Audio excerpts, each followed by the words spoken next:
ಇಂದಿನಿಂದ ಕೇಂದ್ರ ಬಜೆಟ್ ಅಧಿವೇಶನ ಆರಂಭ ಆಗ್ತಾ ಇದೆ. ಇಂದು ಜಂಟಿ ಸದನವನ್ನು ಉದ್ದೇಶಿಸಿ ರಾಷ್ಟ್ರಪತಿ ಭಾಷಣ ಮಾಡಲಿದ್ದಾರೆ. ರಾಷ್ಟ್ರಪತಿ ದ್ರೌಪದಿ ಮುರ್ಮು ಅವರಿಂದ 11 ಗಂಟೆಗೆ ಭಾಷಣ ನಡೆಯುತ್ತೆ.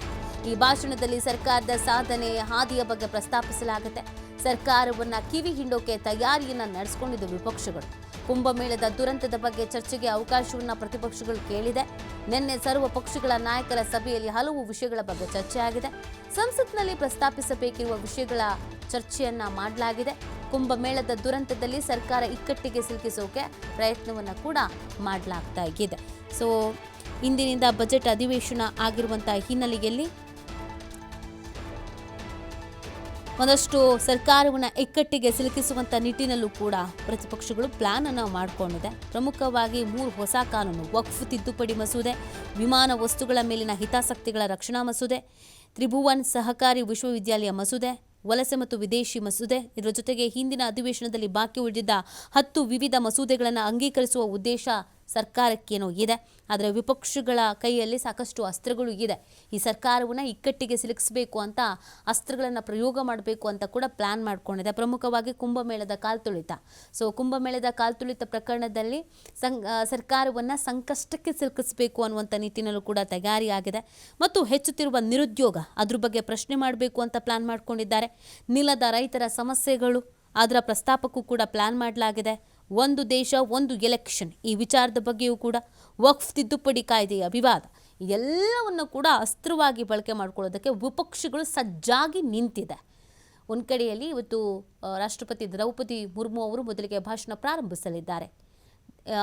ಸರ್ಕಾರ ಏನೆಲ್ಲ ಯಶಸ್ವಿ ಯೋಜನೆಗಳನ್ನು ಜಾರಿಗೆ ತಂದಿದೆ, ಸರ್ಕಾರದ ಯಶಸ್ಸು ಏನು ಅನ್ನೋದ್ರ ಬಗ್ಗೆ ಭಾಷಣ ಮಾಡಲಿದ್ದಾರೆ. ಅದಾದ ನಂತರ ವಿಪಕ್ಷಗಳು ತಮ್ಮದೇ ಆದಂಥ ಅಸ್ತ್ರಗಳ ಪ್ರಯೋಗಕ್ಕೂ ಕೂಡ ಪ್ಲಾನ್ ಮಾಡಿಕೊಳ್ಳಲಾಗಿದೆ. ಆಲ್ರೆಡಿ ಕೆಲವೊಂದಷ್ಟು ಅಸ್ತ್ರಗಳನ್ನು ಬಳಕೆ ಮಾಡಬೇಕು ಅನ್ನುವಂಥ ನಿಟ್ಟಿನಲ್ಲಿ ಚರ್ಚೆಯನ್ನು ಕೂಡ ನಡೆಸಲಾಗಿದೆ. ಪ್ರಮುಖವಾಗಿ ಕುಂಭಮೇಳದಲ್ಲಿ ಕಾಲ್ತುಳಿತ ಈ ಪ್ರಕರಣವನ್ನು ಪ್ರಸ್ತಾಪ ಮಾಡಬೇಕು ಅನ್ನುವಂಥ ನಿಟ್ಟಿನಲ್ಲಿ ತಯಾರಿಯನ್ನು ಮಾಡಿಕೊಳ್ಳಲಾಗಿದೆ.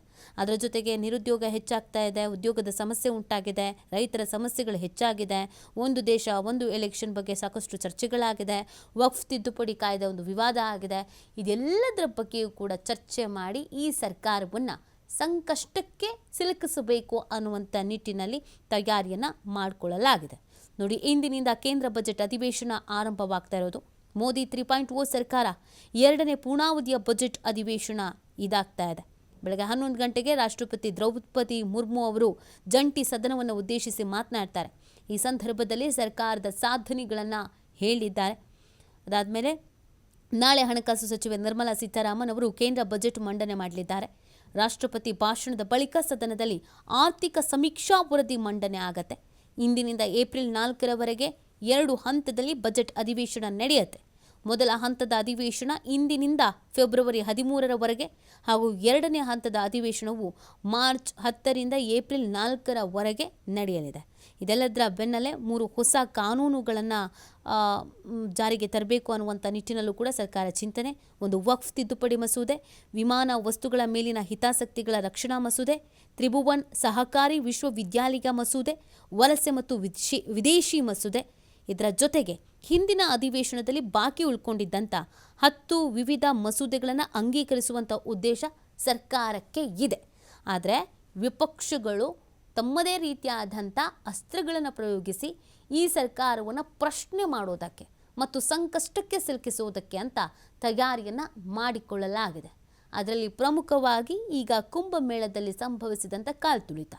ಸರ್ಕಾರ ಏನು ಕ್ರಮಗಳನ್ನು ಕೈಗೊಂಡಿತ್ತು, ಮುನ್ನೆಚ್ಚರಿಕಾ ಕ್ರಮಗಳನ್ನು ಕೈಗೊಂಡಿರಲಿಲ್ಲ, ಈ ಸಾವಿಗೆ ಹೊಣೆ ಯಾರು ಪ್ರಶ್ನೆ ಅಲ್ವಾ? ಸೊ ಅದನ್ನು ಪ್ರಶ್ನೆ ಮಾಡುವ ನಿಟ್ಟಿನಲ್ಲಿ ಅದನ್ನು ಕೂಡ ಅಸ್ತ್ರವಾಗಿ ಬಳಕೆ ಮಾಡಿಕೊಳ್ಳಲಾಗತ್ತೆ. ಮತ್ತು ನಿರುದ್ಯೋಗ ಸಮಸ್ಯೆ ಇತ್ತೀಚಿನ ದಿನಗಳಲ್ಲಿ ತೀರಾ ಹೆಚ್ಚಾಗಿದೆ. ಉದ್ಯೋಗ ನಿರ್ಮಾಣ ಆಗುವಂಥ ಯಾವುದೇ ಕೆಲಸಗಳಾಗಿಲ್ಲ. ಹಾಗಾಗಿ ಈ ನಿರುದ್ಯೋಗ ಪ್ರಶ್ನೆಯನ್ನು ಮಾಡಬೇಕು ಅನ್ನುವಂಥ ನಿಟ್ಟಿನಲ್ಲೂ ಕೂಡ ಅಸ್ತ್ರವಾಗಿ ಬಳಕೆ ಮಾಡಿಕೊಳ್ಳೋದಕ್ಕೆ ವಿಪಕ್ಷಗಳು ತಯಾರಾಗಿದೆ. ರೈತರ ಸಮಸ್ಯೆಗಳು, ಒಂದು ದೇಶ ಒಂದು ಎಲೆಕ್ಷನ್, ವಕ್ಫ್ ತಿದ್ದುಪಡಿ ಕಾಯ್ದೆ, ಈ ಎಲ್ಲದರ ಬಗ್ಗೆ ಇವತ್ತು ಅಸ್ತ್ರವನ್ನು ಪ್ರಯೋಗಿಸಬೇಕು ಅಂತ ಪ್ಲಾನ್ ಮಾಡಿಕೊಳ್ಳಲಾಗಿದೆ.